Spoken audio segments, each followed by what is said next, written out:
This is the anthem that frees slaves. I'm talking niggas trapping off prepays, no rebates. When you get your shit snatched, nigga, that's money you never get back. Fucking with me, no, I'ma lift that to my wrist, get that itchy feeling from. Wagwan brothers and sisters, it's Imani Blaze here, and I am back with another video, Schmitty-yo. If you are new to this channel, let me let you know how I get down here. On this channel, I speak openly and honestly about all things mental health, trauma healing, more specifically childhood trauma healing, wellness, all the things them. You'll find holistic living, you'll find yoga videos, meditation videos, anything under the wellness sun, you'll probably find it here. It's my goal that as I continue to take my mask off through my raw, transparent way of sharing, I can encourage someone else to do the same exact thing and show up in this earth realm as their raw, truest self. If that sounds like it's up your steez, go ahead, hit the subscribe button if you are not already subscribed to this channel, and hit the like button as soon as I say something that you like. If I say something that you don't like, just go find somebody else on YouTube that you resonate with.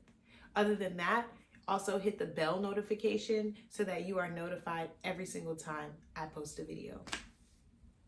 What am I talking about today? So today I really just want to have a raw talk with the girls about my journey to finding like the actual one. And I'm not speaking on this from a space of like, oh, I think he's the one. Like, I really know he's the one. And I also got the ring. I feel like a lot of women, they speak prematurely on love before they actually have a certain level of commitment from men. And they end up having to like delete the photos on IG and give some sort of explanation. We don't do that. I've spent time in that realm of, what is it? Soft launching. I think it's like soft launch, hard launch, whatever. I launched way too soon. Was too happy to be posting these men on IG. Whole time they weren't actually the one. But it took a lot of soul searching. It took a lot of trial and error to be honest with myself about what it is that I wanted and what it is that I deserve. So that's what we're going to talk about today. It's not going to be a very long video because I like to try to keep my videos bite-sized, but I do just want to like put this in your ear. I'll take some time to plan out some other videos. Definitely want to talk about the time I keyed an ex's car. I definitely want to talk about the time that I went crazy online. Like, there's some stories, okay? Your girl got some stories about these boys. I was about to say men, but these boys. And they still haven't turned into men. So, where do I even want to start? I really just want to tell any woman right now dealing with an emotionally unavailable man to stop. Because he's not going to change and he's not going to become emotionally available. If he has shown you signs of not being emotionally available, run. That is a red flag. For me,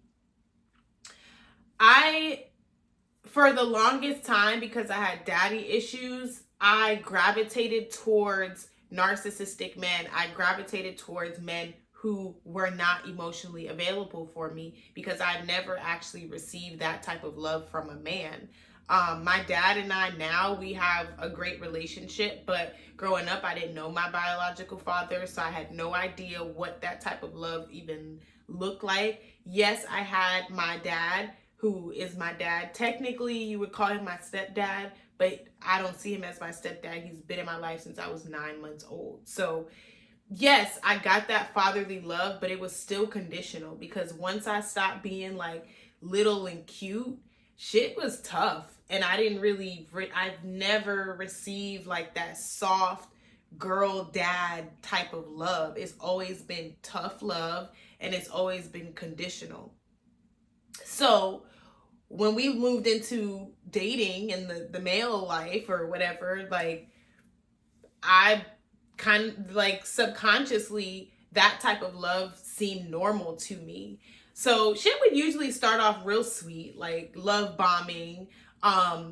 and I've never really been treated horribly by men. So I want to preface with saying that the only thing that I've dealt with is emotionally unavailable men. I have dealt with one guy who was overly sexual and couldn't tell like when I really wasn't really trying to do that and kind of was forceful. I did deal with that. And I'm lying. I did have a dude hit me too. I'm tripping. Wait a minute. So I take all that back. I've pretty much dealt with not all of the things, but some of the things. So I take that back. I have had a guy treat me like shit. But he wasn't my actual boyfriend. I never made him my boyfriend because of the fact that he treated me like shit. So, okay, where do I start though? I guess I should just keep talking because I never actually really started. So let's just start off with the fact that I've always had guys who knew my worth. And like I said, they would start off in the beginning real good, love bombing, doing all the things. And then once I would let my guard down, letting your guard down to me as a woman is letting something slide that you should not let slide. For example, with my last ex, first of all, that boy was so hard to get over. Like, it literally took me a couple years to actually get to a point where I could say, like, I'm actually over this guy. The guy before that, it was the same kind of ordeal. And it was crazy because my guy was ugly as shit. Like, I'm not even gonna hold you, like, ugly.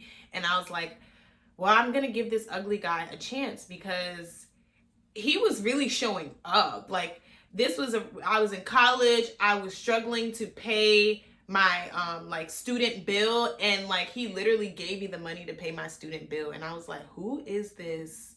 He was African, and you know, Africans get down like that. But I was like, wow, like I've never had a guy do that before. Maybe I should give this guy a chance. And he was great. Like, bought me all the things, showed up as your typical African, but I also wasn't aware of the part of your typical African where they don't really like skinny girls. Or maybe this guy, this particular one, like when he met me, I was like kind of slim thick, so to speak.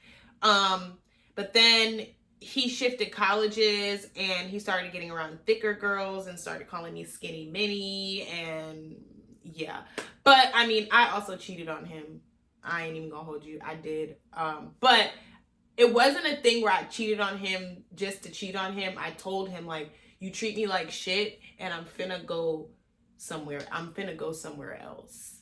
And so I cheated, but I kind of told him, like, if you don't get it together, like, I'm finna entertain somebody else. And I entertained the guy, but I wasn't truthful with him about entertaining the guy. So yeah. Anyway, back to the ex after that.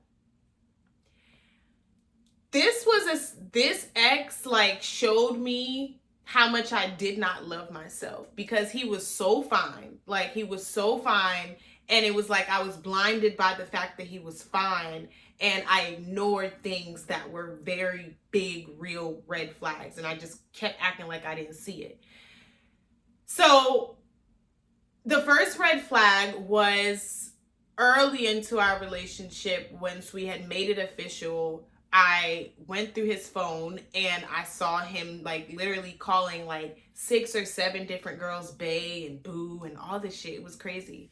So I did the typical reaction where I said, like, I'm done, like, you got me fucked up type shit.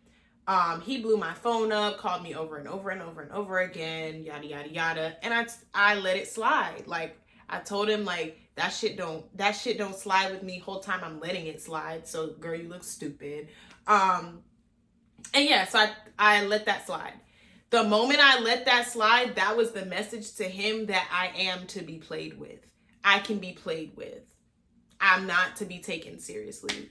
So throughout our relationship, I dealt with a couple of instances where he would be talking to other girls and I didn't like ignore it. I would call it out, but he would have some sort of explanation for why he was talking to other girls. I even had a girl tell me like straight up, like, he had my friend over, like she gave him a lap dance, something. I don't fully remember the whole story, but it was something.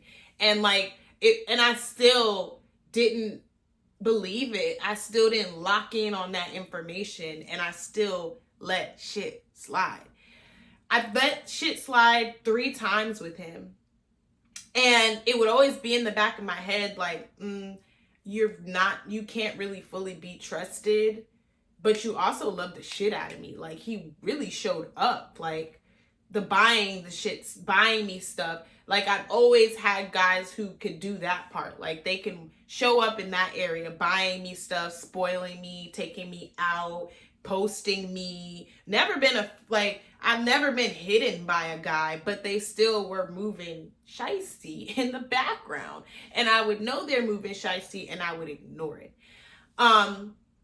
So with this guy, with this ex, we ended because I basically got tired of not being able to be like really talk about how I felt without him making it seem as though I was tripping.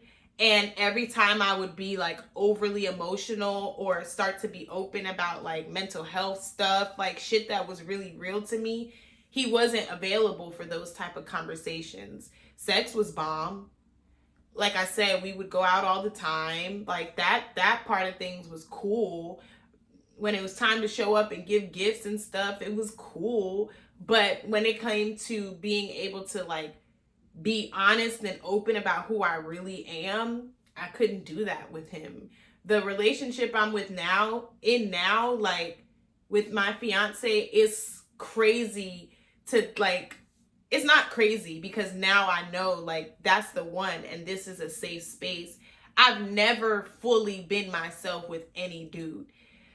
I want you as a woman listening to this to know, like, if you can't be your truest self with that man, he is not that man. He's not the one for you. Full transparency. Like, when I was like broke, not busted, I've never really been busted, but broke, like I used to steal, and I would steal food from the grocery store, and I wouldn't let the person I was with at the time, like, I wouldn't let him know that part of me. Like, what?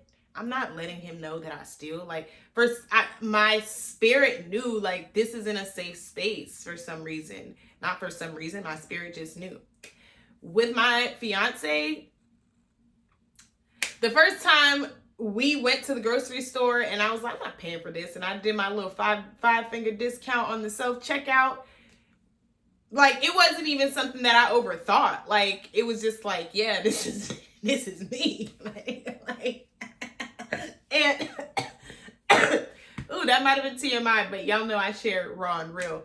But I'm just saying all that to say, like, I'm really my fullest self with him. Even something it may seem small to somebody that doesn't care about this type of thing, but like us taking showers together, I could never take a shower with my ex. Because he was self-conscious. Me, I'm fine. But he would not let himself be seen like that. My person, now, what? The first time he, like, got in the shower with me, I was like, wow, like, so this is love. Mm-hmm. But seriously, and this is getting a little bit long. But I really just want the point to be made that the guy for you has to be emotionally available and you have to feel safe enough to like really be seen for who you are and not be ashamed of anything that you are going through in life. Like, I was really struggling financially and mentally, and in my past relationships, I wasn't ever really able to be open about that. I just kind of had to fake it till I made it. Another part of why my ex and I broke up, the last ex, was because I know he felt like I should have been able to show up for him in the gift giving department better. But baby, I was struggling, okay? And I mean, honestly, he worked at Foot Locker, and I'm pretty sure all them sneakers that he was giving me, and it wasn't even all, like, he gave me a couple pair of sneakers. They weren't like no Jordans or nothing like that, but I would always get sneakers or something from Fashion Nova. So he never really did anything crazy. The ex before that did get me a Louis duffel.